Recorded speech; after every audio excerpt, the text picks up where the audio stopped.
आइए सुनते हैं मुंशी प्रेमचंद जी की कहानी सवा सेर गेहूं। किसी गांव में शंकर नाम का एक कुर्मी किसान रहता था। सीधा साधा गरीब आदमी था। अपने काम से काम, न किसी के लेने में न किसी के देने में। छक्का पंजा न जानता था। छल प्रपंच की उसे छूत भी न लगी थी। ठगे जाने की चिंता न थी। ठग विद्या न जानता था। भोजन मिला खा लिया, न मिला चबेने पर काट दी। चबेना भी न मिला तो पानी पी लिया और राम का नाम लेकर सो रहा। किंतु जब कोई अतिथि द्वार पर आ जाता था तो उसे इस निवृत्ति मार्ग का त्याग करना पड़ता था। विशेषकर जब साधु महात्मा पदार्पण करते थे तो उसे अनिवार्यतः सांसारिकता की शरण लेनी पड़ती थी। खुद भूखा सो सकता था, पर साधु को कैसे भूखा सुलाता, भगवान के भक्त जो ठहरे। एक दिन संध्या के समय एक महात्मा ने आकर उसके द्वार पर डेरा जमाया।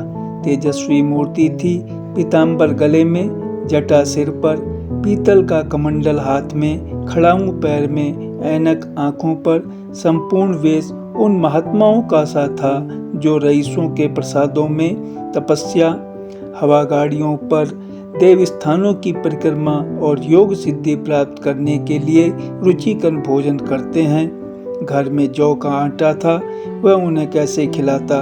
प्राचीन काल में जौ का चाहे जो कुछ महत्व रहा हो, पर वर्तमान युग में जौ का भोजन सिद्ध पुरुषों के लिए दुष्पाच्य होता है। बड़ी चिंता हुई, महात्मा जी को क्या खिलाऊं। आखिर निश्चय किया कि कहीं से गेहूं का आटा उधार लाऊं, पर गांव भर में गेहूं का आटा न मिला। गांव में सब मनुष्य ही मनुष्य थे, देवता एक भी न था। अतएव देवताओं का खाद्य पदार्थ कैसे मिलता। सौभाग्य से गांव के विप्र महाराज के यहाँ से थोड़ा सा मिल गया। उनसे सवा सेर गेहूं उधार लिया और स्त्री से कहा, पीस दो। महात्मा जी ने भोजन किया, लंबी तान कर सोए। प्रातः काल आशीर्वाद देकर अपनी राह ली। विप्र महाराज साल में 2 बार खलिहानी लिया करते थे। शंकर ने दिल में कहा, सवा सेर गेहूं इन्हें क्या लौटाऊं। पंसेरी बदले कुछ ज्यादा खलिहानी दे दूंगा, यह भी समझ जाएंगे, मैं भी समझ जाऊंगा। चैत में जब विप्र जी पहुंचे तो उन्हें 1.5 पंसेरी के लगभग गेहूं दे दिए और अपने को उऋण समझकर उसकी कोई चर्चा न की। विप्र जी ने फिर कभी न मांगा। सरल शंकर को क्या मालूम था कि यह सवा सेर गेहूं चुकाने के लिए मुझे दूसरा जन्म लेना पड़ेगा। 7 साल गुजर गए। विप्र जी विप्र से महाजन हुए। शंकर किसान से मजूर हो गया। उसका छोटा भाई मंगल उससे अलग हो गया था। एक साथ रहकर दोनों किसान थे, अलग अलग होकर मजूर हो गए। शंकर ने चाहा कि द्वेष की आग भड़कने न पाए, किंतु परिस्थिति ने उसे विवश कर दिया। जिस दिन अलग अलग चूल्हे जले, वह फूट फूट कर रोया। आज से भाई भाई शत्रु हो जाएंगे। एक रोएगा, दूसरा हंसेगा। एक के घर मातम होगा तो दूसरे के घर गुलगुले पकेंगे। प्रेम का बंधन, खून का बंधन, दूध का बंधन आज टूटा जाता है। उसने भगीरथ परिश्रम से कुल मर्यादा का वृक्ष लगाया था। उसे अपने रक्त से सींचा था। उसको जड़ से उखड़ता देखकर उसके हृदय के टुकड़े हुए जाते थे। 7 दिनों तक उसने दाने की सूरत तक न देखी। दिन भर जेठ की धूप में काम करता और रात को मुंह लपेटकर सो रहता। इस भीषण वेदना और दुस्सह कष्ट ने रक्त को जला दिया, मांस और मज्जा को घुला दिया। बीमार पड़ा तो महीनों खाट से न उठा। अब गुजर बसर कैसे हो। 5 बीघे के आधे रह गए। 1 बैल रह गया। खेती क्या खाक होती। अंत को यहाँ तक नौबत पहुंची कि खेती केवल मर्यादा रक्षा का साधन मात्र रह गई। जीविका का भार मजूरी पर आ पड़ा। 7 वर्ष बीत गए। एक दिन शंकर मजदूरी करके लौटा तो राह में विप्र जी ने टोक कर कहा, शंकर, कल आकर के अपने बीज बैंक का हिसाब कर ले। तेरे यहाँ 5.5 मन गेहूं कब के बाकी पड़े हुए हैं और तू देने का नाम नहीं लेता। हजम करने का मन है क्या? शंकर ने चकित होकर कहा, मैंने तुमसे कब गेहूं लिए थे जो 5.5 मन हो गए? तुम भूलते हो मेरे यहाँ किसी का छटाक भर न अनाज है न 1 पैसा उधार। विप्र, इसी नियत का तो यह फल भोग रहे हो कि खाने को नहीं जुड़ता। यह कहकर विप्र जी ने उस 1.25 सेर गेहूं का जिक्र किया जो आज के 7 वर्ष पहले शंकर को दिए थे। शंकर सुनकर अवाक रह गया। ईश्वर, मैंने इन्हें कितनी बार खलिहानी दी, इन्होंने मेरा कौन सा काम किया? जब पोथी पत्र देखने, साहित्य सगुन विचारने द्वार पर आते थे, कुछ न कुछ दक्षिणा ले ही जाते थे। इतना स्वार्थ! 1.25 सेर अनाज को अंडे की भांति सेक कर आज ये पिशाच खड़ा कर दिया जो मुझे निगल जाएगा। इतने दिनों में एक बार भी कह देते तो मैं गेहूं तौल कर दे देता। क्या इसी नियत से चुप साध बैठे रहे? बोला, महाराज, नाम लेकर तो मैंने उतना अनाज नहीं दिया, पर कई बार खलिहानों में सेर 2-2 सेर दिया है। अब आप आज 5.5 मन मांगते हैं, मैं कहाँ से दूंगा? विप्र, लेखा जो बख्शीश 100, तुमने जो कुछ दिया होगा उसका कोई हिसाब नहीं। चाहे 1 की जगह 4 पसेरी दे दो। तुम्हारे नाम बही में 5.5 मन लिखा हुआ है, जिससे चाहे हिसाब लगवा लो। दे दो तो तुम्हारा नाम छेक दूं, नहीं तो और भी पड़ता रहेगा। शंकर पांडे, क्यों एक गरीब को सताते हो? मेरे खाने का ठिकाना नहीं, इतना गेहूं किसके घर से लाऊंगा? विप्र, जिसके घर से चाहे लाओ, मैं छटाक भर भी न छोड़ूंगा। यहाँ न दोगे, भगवान के घर तो दोगे। शंकर कांप उठा। हम पढ़े लिखे आदमी होते तो कह देते, अच्छी बात है, ईश्वर के घर ही देंगे। वहाँ की तौल यहाँ से कुछ बड़ी तो न होगी। कम से कम इसका कोई प्रमाण हमारे पास नहीं, फिर उसकी क्या चिंता? किंतु शंकर इतना तार्किक, इतना व्यवहार चतुर न था। एक तो ऋण, वह भी ब्राह्मण का, बही में नाम रह गया तो सीधे नरक में जाऊंगा। इस ख्याल ही से उसे रोमांच हो गया। बोला, महाराज, तुम्हारा जितना होगा यही दूंगा। ईश्वर के यहाँ क्यों दूं? इस जन्म में तो ठोकर खा ही रहा हूँ, उस जन्म के लिए क्यों कांटे बोऊं? मगर यह कोई न्याय नहीं है। तुमने राई का पर्वत बना दिया। ब्राह्मण होके तुम्हें ऐसा नहीं करना चाहिए था। उसी घड़ी तगादा करके ले लिया होता तो आज मेरे सिर पर इतना बोझ न पड़ता। मैं तो दे दूंगा, लेकिन तुम्हें भगवान के यहाँ जवाब देना पड़ेगा। विप्र, वहाँ का डर तुम्हें होगा, मुझे क्यों होने लगा? वहाँ तो सब अपने ही भाई बंधु हैं। ऋषि मुनि सब तो ब्राह्मण ही हैं। देवता ब्राह्मण हैं। जो कुछ बने बिगड़ेगी संभाल लेंगे। तो कब देते हो? शंकर, मेरे पास रखा तो है नहीं, किसी से मांग जांच कर लाऊंगा तभी न दूंगा। विप्र, मैं यह न मानूंगा। 7 साल हो गए, अब एक दिन का भी मुलाहिजा न करूंगा। गेहूं नहीं दे सकते तो दस्तावेज लिख दो। शंकर, मुझे तो देना है, चाहे गेहूं लो चाहे दस्तावेज लिखवाओ। किस हिसाब से दाम रखोगे? विप्र, बाजार भाव 5 सेर का है, तो मैं 5.25 सेर का काट दूंगा। शंकर, जब दे ही रहा हूँ तो बाजार भाव काटूंगा। पाव भर छुड़ाकर क्यों दोषी बनूं? हिसाब लगाया तो गेहूं के दाम 60 रुपए हुए। 60 रुपए का दस्तावेज लिखा गया। 3 रुपए सैकड़े सूद। साल भर में न देने पर सूद की दर 2.5 रुपए सैकड़े 8 आने का स्टाम्प 4 आने। दस्तावेज की तहरीर शंकर को ऊपर से देनी पड़ी। गांव भर ने विप्र जी की निंदा की, लेकिन मुंह पर नहीं। महाजन से सभी का काम पड़ता है, उसके मुंह कौन आए? शंकर ने साल भर तक कठिन तपस्या की। मियाद के पहले रुपए अदा करने का उसने व्रत सा कर लिया। दोपहर को पहले भी चूल्हा न जलता था, चबेने पर बसर होती थी, अब वह भी बंद हो गई। केवल लड़के के लिए रात को रोटियां रख दी जाती। पैसे रोज का तंबाकू पी जाता था। यही एक व्यसन था जिसका वह कभी न त्याग कर सका। अब वह व्यसन भी इस कठिन व्रत की भेंट हो गया। उसने चिलम पटक दी, हुक्का तोड़ दिया और तंबाकू की हानि चूर चूर कर डाली। कपड़े पहले भी त्याग की चरम सीमा तक पहुंच चुके थे। अब वह प्रकृति की न्यूनतम रेखाओं में आबद्ध हो गए। शिशिर की अस्थि भेदक शीत को उसने आग ताप कर काट दिया। इस संकल्प का फल आशा से बढ़कर निकला।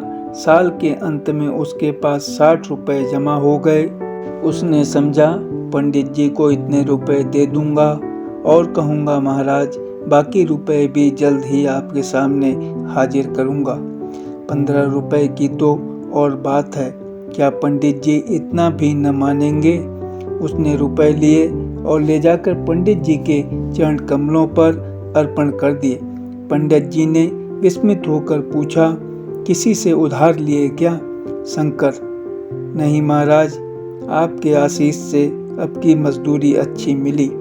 विप्र, लेकिन यह तो 60 रुपए ही हैं। शंकर, हाँ महाराज, इतने अभी ले लें, बाकी मैं 2-3 महीने में दे दूंगा। मुझे उऋण कर दीजिए। विप्र, उऋण तो जब भी होंगे जबकि मेरी कौड़ी कौड़ी चुका दोगे। जाकर मेरे 15 रुपए और ले आओ। शंकर, महाराज इतनी दया करो, अब सांझ की रोटियों का भी ठिकाना नहीं है। गांव में हूँ तो कभी न कभी दे ही दूंगा। विप्र, मैं यह रोग नहीं पालता, न बहुत बातें करना जानता हूँ। अगर मेरे पूरे रुपए न मिलेंगे तो आज से 3 रुपए सैकड़े का ब्याज लगेगा। अपने रुपए चाहे अपने घर में रखो, चाहे मेरे यहाँ छोड़ जाओ। शंकर, अच्छा, जितना लाया हूँ उतना रख लीजिए, मैं जाता हूँ, कहीं से 15 रुपए और लाने की फिक्र करता हूँ। शंकर ने सारा गांव छान मारा मगर किसी ने रुपए न दिए। इसलिए नहीं कि उसका विश्वास न था या किसी के पास रुपए न थे, बल्कि इसलिए कि पंडित जी के शिकार को छेड़ने की किसी की हिम्मत न थी। क्रिया के पश्चात प्रतिक्रिया नैसर्गिक नियम है। शंकर साल भर तक तपस्या करने पर भी जब ऋण से मुक्त होने में सफल न हो सका तो उसका संयम निराशा के रूप में परिणत हो गया। उसने समझ लिया कि जब इतना कष्ट सहने पर भी साल भर में 60 रुपए से अधिक जमा न कर सका तो अब और कौन सा उपाय है जिसके द्वारा इसके दूने रुपए जमा हो। जब सिर पर ऋण का बोझ ही लादना है तो क्या मन भर का और क्या सवा मन का, उसका उत्साह क्षीण हो गया। मेहनत से घृणा हो गई। आशा उत्साह की जननी है। आशा में तेज है, बल है, जीवन है। आशा ही संसार की संचालक शक्ति है। शंकर आशाहीन होकर उदासीन हो गया। वह जरूरतें जिनको उसने साल भर तक टाल रखा था अब द्वार पर खड़ी होने वाली भिखारिनी की न थी, बल्कि छाती पर सवार होने वाली पिशाचिनियाँ थी जो अपनी भेंट लिए बिना जान नहीं छोड़ती। कपड़ों में चकतियों के लगने की भी एक सीमा होती है। अब शंकर को चिट्ठा मिलता तो वह रुपए जमा न करता।